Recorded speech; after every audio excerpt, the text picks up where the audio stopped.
ദിവസം കൊണ്ട് വരച്ചത് 40 സംവിധായകരുടെ ചിത്രങ്ങൾ. അത്ഭുതമാണ് ജീവൻ തുടിക്കുന്ന ഈ സൃഷ്ടികൾ. തിരുവനന്തപുരം വൈലോപ്പിള്ളി സംസ്കൃതി ഭവനിൽ എത്തിയാൽ കാണാം സർഗവൈഭവം.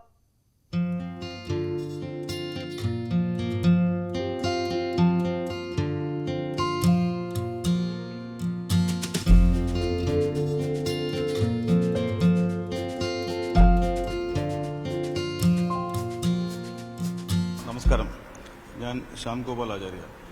സെല്ലുലോഡ് ഇൻ ക്യാൻവാസ് എന്ന പേരിൽ ഒരു പോർട്രേറ്റ് ചിത്രങ്ങളുടെ പ്രദർശനം ഈ കഴിഞ്ഞ മാസം 26-ാം തീയതി വൈലോപ്പള്ളി സംസ്കൃതി ഭവനിലുള്ള ഈ ലളിതകലാ അക്കാദമി ആർട്ട് ഗാലറി ആരംഭിക്കുകയുണ്ടായി.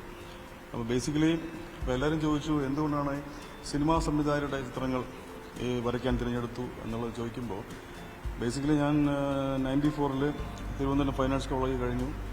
പിന്നെ ചിത്രകലയുമായിട്ട് അധികം ബന്ധമില്ലാതെ സിനിമ മോഹമായി കുറേ വർഷങ്ങൾ 10-25 വർഷത്തോളം അലഞ്ഞിട്ട് ഒരു സിനിമ സംവിധാനം ചെയ്തു. പക്ഷെ റിലീസ് ചെയ്യാൻ പറ്റിയിട്ടില്ല.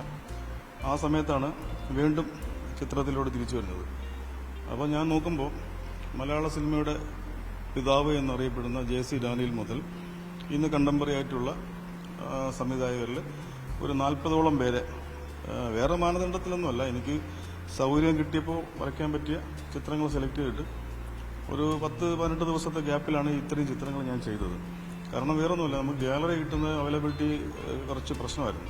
അങ്ങനെ വേറൊരു എക്സിബിഷൻ എക്സ്റ്റെൻഡ് ആയപ്പോൾ ഞങ്ങൾക്ക് ഇവിടെ അവൈലബിളായിട്ട് കിട്ടി. അങ്ങനെ ഒരു 18 ദിവസം കൊണ്ട് വരച്ച ചിത്രമാണിത്. അപ്പോൾ നല്ല റെസ്പോൺസ് വരുന്നുണ്ട്.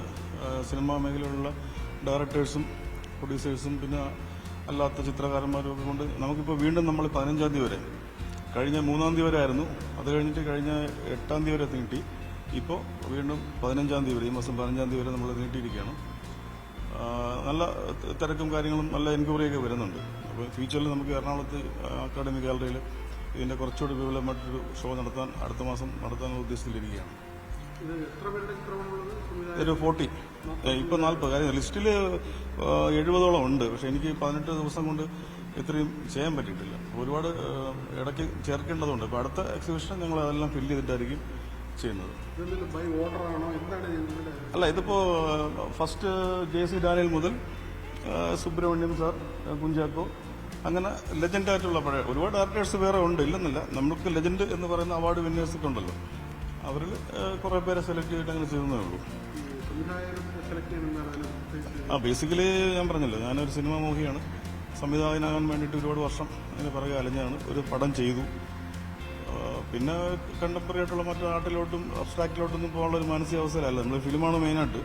പിന്നെ പെയിന്റിങ്ങിലോട്ട് തിരിഞ്ഞപ്പോൾ ഇങ്ങനെ ഒരു വെറൈറ്റി, കാര്യം ഇതുവരെ ആരും ചെയ്തിട്ടില്ല എന്ന് ഞാൻ വിചാരിക്കുന്നു. ഇങ്ങനെ സംവിധായകരെ മാത്രം വെച്ചിട്ട് ഒരു പോർട്രേറ്റ് പെയിന്റിങ്, അതും അവരുടെ ക്യാരക്ടറും കൂടെ വരുന്ന രീതിയിൽ സ്ട്രോക്സ് ഒക്കെ വെച്ചിട്ട് ചെയ്യുന്നതാണ്. ഒരു പക്ക ഫോട്ടോ റിയലിസ്റ്റിക് അല്ല ഞാൻ ഉദ്ദേശിച്ചത്.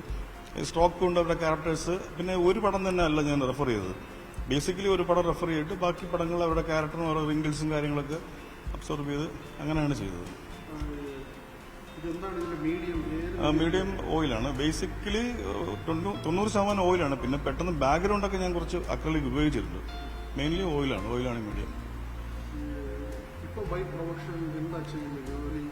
അല്ല, ഞാൻ പറഞ്ഞല്ലോ, ഞാൻ ഈ സിനിമയുടെ പുറകെ കുറേ വർഷങ്ങൾ കളഞ്ഞൊരു വ്യക്തിയാണ്. അപ്പോൾ അതുകൊണ്ട് നമ്മുടെ പാരമ്പര്യമായിട്ട് കിട്ടിയാണ് ചിത്രകല എന്ന് പറയുന്നത്. അപ്പോൾ അതിനും പൊടിതട്ടി ഫസ്റ്റ് ഞാൻ 91-ലൊക്കെ ഞാൻ ഫൈൻ ആർട്സ് കോളേജിൽ പഠിക്കുമ്പോൾ അന്നത്തെ ടെലിഫിലിംസ് എന്നൊക്കെ പറഞ്ഞിട്ടുണ്ടല്ലോ, ഇന്നത്തെ ഷോർട്ട് ഫിലിം അല്ല, ദൂരദർശനിലൊക്കെ. അല്ലെങ്കിൽ ആ ഡയറക്ടറായിട്ടാണ് ഞങ്ങൾ ആദ്യം തുടങ്ങിയത്. പിന്നെ അങ്ങ് പോയി ഡയറക്ഷൻ ദൂരദർശനിലൊക്കെ സ്റ്റാർട്ടിംഗ് ടൈമിൽ അന്ന് ഡോക്യുമെന്ററീസും ഷോർട്ട് ഫിലിംസും ഒക്കെ ഞാൻ ഒത്തിരി ചെയ്തിട്ടുണ്ട്. ശ്യാം ഗോപാൽ എന്ന പേരിൽ ചെയ്തിട്ടുണ്ട്. സൂര്യ, ഏഷ്യാനെറ്റ്, അങ്ങനെ ചെയ്തിട്ടുണ്ട്. അല്ല, ഇത് ആരും ബേസിക്കലി ഇപ്പോൾ ഏതെങ്കിലും ഒരു ഡയറക്ടർ വന്ന് ചോദിക്കുകയാണെങ്കിൽ കൊടുക്കും, അല്ലാതെ ഇപ്പോൾ പൊതുജനങ്ങൾക്ക് വാങ്ങിക്കാൻ താല്പര്യം വരത്തില്ലല്ലോ. അതാണ് എൻ്റെ സംഭവം. പിന്നെ അത് എൻ്റെ ഒരു പ്രൊമോഷനാണ് ഞാൻ ഉദ്ദേശിക്കുന്നത്. കാര്യം ഇത്രയും നാൾ നമ്മൾ പെയിന്റ് തൊട്ടിട്ടില്ല എന്ന് വേണം പറയാൻ. അപ്പോൾ നമുക്ക് ഈ ടാലന്റ് ഈ വയസ്സായല്ലോ, ഇപ്പോൾ 50 വയസ്സ് കഴിഞ്ഞു. അപ്പോൾ അതിൻ്റേതായിട്ടുള്ള താമസം ഉണ്ടായിരുന്നു.